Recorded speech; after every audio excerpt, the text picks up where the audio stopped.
Hey everyone, welcome to the Get Your Life Together Girl Mini Mindset Reset. I'm your host, Danielle Van. As a cognitive behavioral therapist, a life coach to women, and author, one thing has become abundantly clear. So much of what gets in our way in our daily lives is not only how we think, but what we think, our mindset. Because of that, every other week, I'm taking your requests and questions and handing over quick, easy to use, practical strategies and life tools to help you shift your thinking, create calm, help you understand and express your emotions, harness your inner power, and learn how to navigate your personal story in 15 minutes or less. After all, how else can you get your life together? So let's shift your perspective with the tools and conversations that help you in the throes of change. The Get Your Life Together Girl podcast mini mindset reset starts right now. There's not a single one of us that ever escapes the ups and downs of life. We all bump into, connect with, and even sometimes drown in the things that don't work for us. In many ways, it is how we learn, after all. But when those moments are extreme, they are often given a label, and that label is trauma. And that's what we're leaning into on today's Mindset Reset. Kim from Detroit, Michigan wrote in and said, "Hey girl, I'm in an interesting place in my life. My father recently passed away, and at his funeral, many of my family members began to ask me about my feelings of his passing. He and I had a long history. There was abuse, whether it was mental, emotional, and sometimes physical. And as I got older, we both acted like it didn't exist. But as my family began to open up more, I feel that I don't remember everything that has occurred. It's as if I don't have full access to my memories. However, since that day and many conversations later, I have begun to notice that my behavior is somewhat different. It's almost as if I'm reverting back to the things that I used to do when I was younger, like needing to prove myself or feeling like I need to be right or having a hard time keeping my boundaries.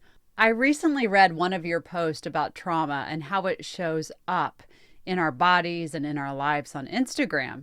And now I'm questioning myself. How can we identify if we have unhealed trauma guiding our behaviors? I hope you can help.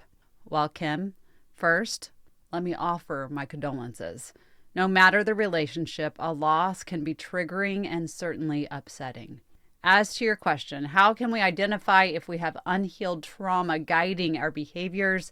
This is a huge, huge question. It's a question that can lead people into years worth of therapy. And unfortunately, there's not a one-size-fits-all kind of answer here. We can talk in some generalizations, and I'm happy to do that. But please remember, these are very wide-range behaviors for all kinds of different reasons. So first and foremost, let's review the definition of trauma again. We have a new definition of trauma, and it makes so much more sense than our previous understanding. So trauma is anything for any reason, and it comes down to your personal, emotional, physical, and even mental response to a distressing or dysregulating event. Unlike the challenging moments we experience, traumatic events often feel sudden and unpredictable and involve a degree of personal control or sense of safety or our comfort being rocked. When this occurs in childhood, a child will often bury their pain in order to uphold the feeling of being loved by their parents. You may have heard the saying, a child doesn't stop loving the parent, they stop loving themselves. This is so true. Kim even mentioned that she buried many things to remain connected with her father. It happens more often than we realize. Now, when it comes to trauma, there are many different types, from acute to chronic, complex, secondary, adverse childhood experiences. Those are just a few.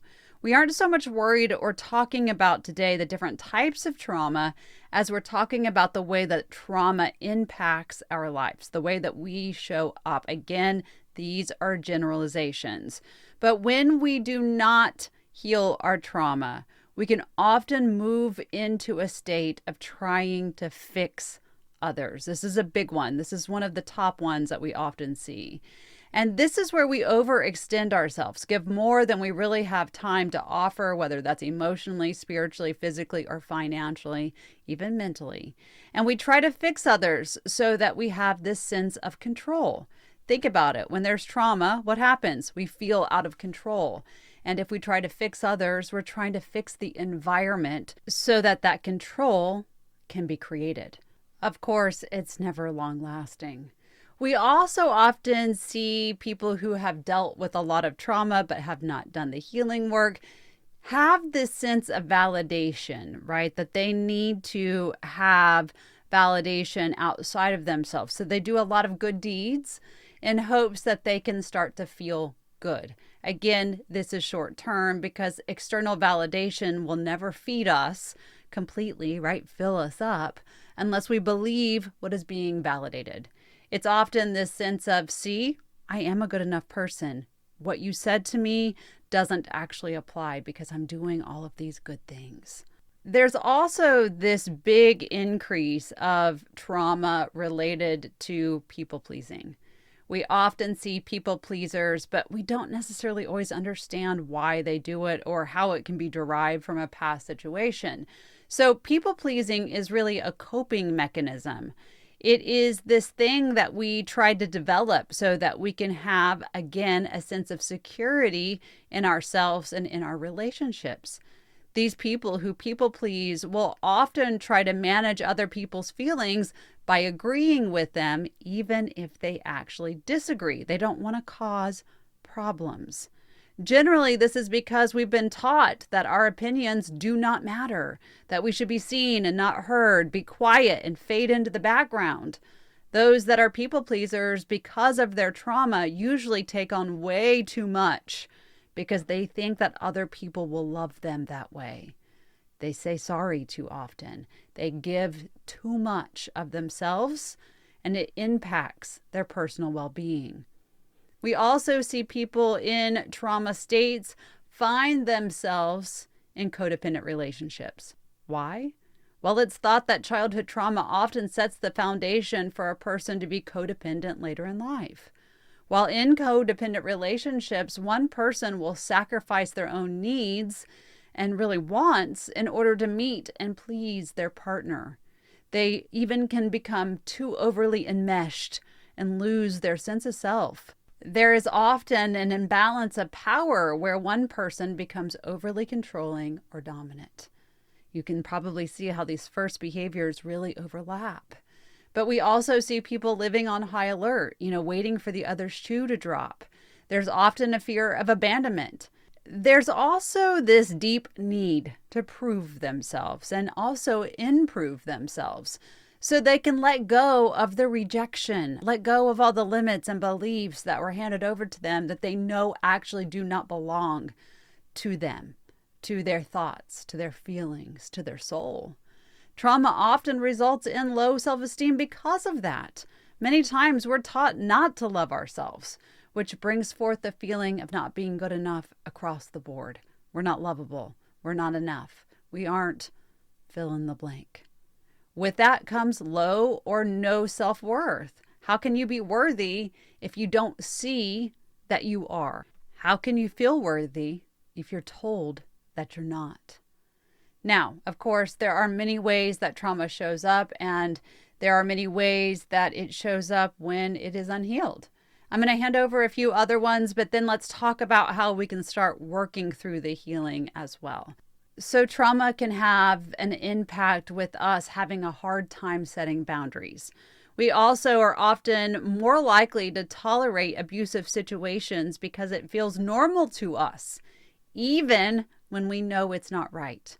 We ignore our needs. We often have attachment issues, both in being overly attached and not being attached to anything.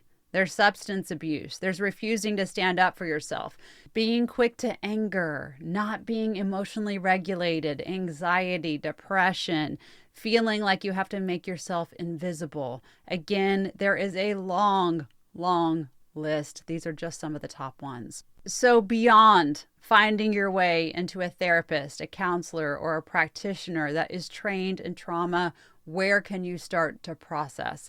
I do caution you, this is hard work doing it alone. It is always best to be guided by someone who knows how to help you isolate the moments, help you process them, and not leave you in a space of survival mode or completely rocked or, emotionally just devastated. We don't want that. But if working with someone is out of your reach, let's begin to break down the walls of trauma in 4 steps. Again, better to work with someone, but here is a starting point. So first things first, I want you to get your experience out. We want to do this piece by piece. You can write a generalized statement, this is what happened to me, but we want to move into the finest detail, the finite details, so individually. And I want you to tell the stories. Put it on paper. Record it into your phone. Tell a loved one. It doesn't matter, but tell your story. And do not, let me say that again, do not downplay it. When we have had trauma, we often tell ourselves we're being dramatic. It wasn't that bad. Do not do that. This is your experience. Remember, trauma is anything for any reason. Allow your feelings to arise and be with whatever they are. So that's step 1, get your experience, feelings, and thoughts out. Step 2, begin to look at how it made you feel. A really great way to lead yourself through this exercise is to begin to look at the individual moments and write out sentences that start like, this is how I felt when. This moment made me feel ... Stay with your feelings rather than pushing them away. The first step is about putting down the facts. This step is about bringing your feelings to the facts. Step 3, begin to explore how each of those moments impacted your life. Explore how those moments shaped who you are now. What we are doing is looking at the connection between then and now. How has this shaped me? What do I like about that? What do I want to change? How will I do so? And that's step 4. Give yourself space to state what you want from this point forward. Allow yourself to create a plan for your growth and change. Trauma is difficult to endure, and yet most of us have no ability to avoid it on some level. Once you recognize it, the question is, what will I do with it now? Kim, I hope this answers your question. Ultimately, if you see something within yourself that makes you uncomfortable or that you do not like, the question becomes, why is it there? And what do I want to do with it? You are in charge of your mindset, no one else. So I challenge each of you to give yourself space to be free of anything that doesn't work for you. I hope this helps. Thank you so much for listening to the Get Your Life Together Girl mini mindset reset. If you have a subject or strategy request, email us at getyourlifetogethergirl@gmail.com. Or you can visit our website at getyourlifetogethergirl.com. If you're looking for daily inspiration or tips and tools, join the growing community at Get Your Life Together Girl on Instagram, Facebook, and TikTok. Thank you for being a valuable member of this community. Until next time, be kind to yourself and others.